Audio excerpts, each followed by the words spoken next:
Assalamualaikum warahmatullahi wabarakatuh. Perkenalkan, nama saya Arianti dengan NIM 200750116, Prodi Pendidikan Kesejahteraan Keluarga, Fakultas Pariwisata dan Perhotelan, mahasiswa semester 1.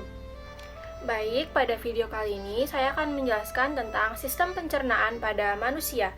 Yang pertama, saya akan membahas tentang pengertian sistem pencernaan.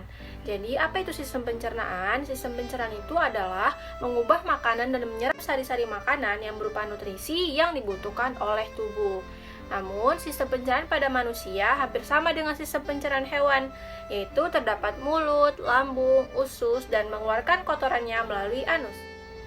Nah, setelah membahas tentang pengertian sistem pencernaan, selanjutnya kita akan membahas tentang proses pencernaan. Proses pencernaan itu berdasarkan prosesnya terbagi menjadi dua, yaitu ada proses mekanis dan proses kimiawi. Apa sih proses mekanis itu? Proses mekanis adalah pengunyahan oleh gigi dengan dibantu lidah serta peremasan yang terjadi di lambung. Yang selanjutnya itu proses kimiawi. Proses kimiawi itu adalah pelarutan dan pemecahan makanan oleh enzim-enzim pencernaan dengan mengubah makanan yang bermolekul besar menjadi molekul yang berukuran kecil. Dan berdasarkan proses letak pencernaannya, pencernaan itu dibagi menjadi dua juga. Ada pencernaan ekstraseluler dan pencernaan intraseluler. Nah, di dalam proses pencernaan makanan, kita akan mengenal beberapa istilah. Yang pertama ada istilah ingesti, ada istilah mastikasi, ada istilah deglutisi, digesti, absorpsi, dan defekasi. Nah, saya akan menjelaskan keenam istilah ini. Yang pertama ada ingesti. Apa sih ingesti? Ingesti itu adalah pemasukan makanan ke dalam tubuh melalui mulut. Yang kedua ada mastikasi. Mastikasi ini adalah proses mengunyah makanan oleh gigi. Yang ketiga ada deglutisi. Deglutisi ini yaitu proses menelan makanan di dalam kerongkongan. Yang keempat ada digesti. Digesti ini adalah pengubahan makanan menjadi molekul yang lebih sederhana dengan bantuan enzim yang terdapat di lambung. Yang kelima ada absorpsi. Absorpsi ini adalah proses penyerapan yang terjadi di usus halus. Yang keenam ada defekasi. Defekasi ini adalah pengeluaran sisa makanan yang sudah tidak berguna lagi untuk tubuh melalui anus.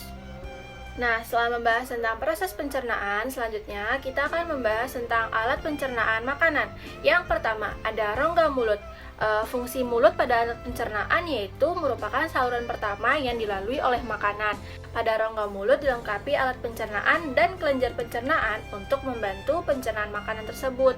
Jadi pada mulut juga terdapat gigi. Nah, gigi ini fungsinya memotong, mengoyak, dan menggiling makanan menjadi partikel yang lebih kecil. Selanjutnya ada lidah. Lidah ini memiliki peran untuk mengatur letak makanan di dalam mulut serta mengecap rasa makanan. Selanjutnya ada kelenjar ludah. Kelenjar ludah ini ada 3 pada rongga mulut. Nah, ketiga kelenjar ludah tersebut menghasilkan ludah setiap harinya sekitar 1-2,5 liter ludah. Kandungan ludah pada manusia adalah air, mucus, enzim amilase, zat antibakteri, dan lain-lain. Fungsi ludah adalah melumasi rongga mulut serta mencerna karbohidrat menjadi disakarida. Selanjutnya ada esofagus atau kerongkongan. Nah, kerongkongan ini merupakan saluran yang menghubungkan antara rongga mulut dengan lambung. Pada ujung saluran esofagus setelah mulut terdapat daerah yang disebut dengan faring. Nah, pada faring terdapat klep, yaitu epiglotis yang mengatur makanan agar tidak masuk ke trakea atau tenggorokan. Nah, fungsi esofagus adalah menyalurkan makanan ke lambung. Nah, selanjutnya ada lambung. Lambung ini adalah kelanjutan dari esofagus tadi. Dia berbentuk seperti kantung. Lambung dapat menampung makanan 1 liter hingga mencapai 2 liter. Dinding lambung disusun oleh otot-otot polos yang berfungsi untuk mengarus makanan secara mekanik melalui kontraksi otot-otot tersebut. Ada 3 jenis otot polos yang menyusun lambung, yaitu otot memanjang, otot melingkar, dan otot menyerong. Dan selanjutnya yaitu ada usus halus. Usus halus ini merupakan kelanjutan dari lambung tadi. Usus halus memiliki panjang sekitar 6-8 meter. Nah, usus halus terbagi menjadi 3 bagian, yaitu duodenum lebih kurang 25 cm panjangnya, jejunum lebih kurang 2,5 cm, serta ileum lebih kurang 3,6 meter. Dan pada usus halus terjadi pencernaan secara kimiawi saja, dengan bantuan sinyal kimia yang dihasilkan oleh usus halus, serta sinyal kimia dari kelenjar pankreas yang dilepaskan ke usus halus. Selanjutnya ada usus besar atau kolon. Nah, usus besar ini merupakan usus yang memiliki diameter lebih besar daripada usus halus. Dia memiliki panjang 1,5 meter dan berbentuk seperti huruf U terbalik. Dan usus besar ini dibagi menjadi 3 daerah, yaitu ada kolon ascendens, kolon transversum, dan kolon descendens.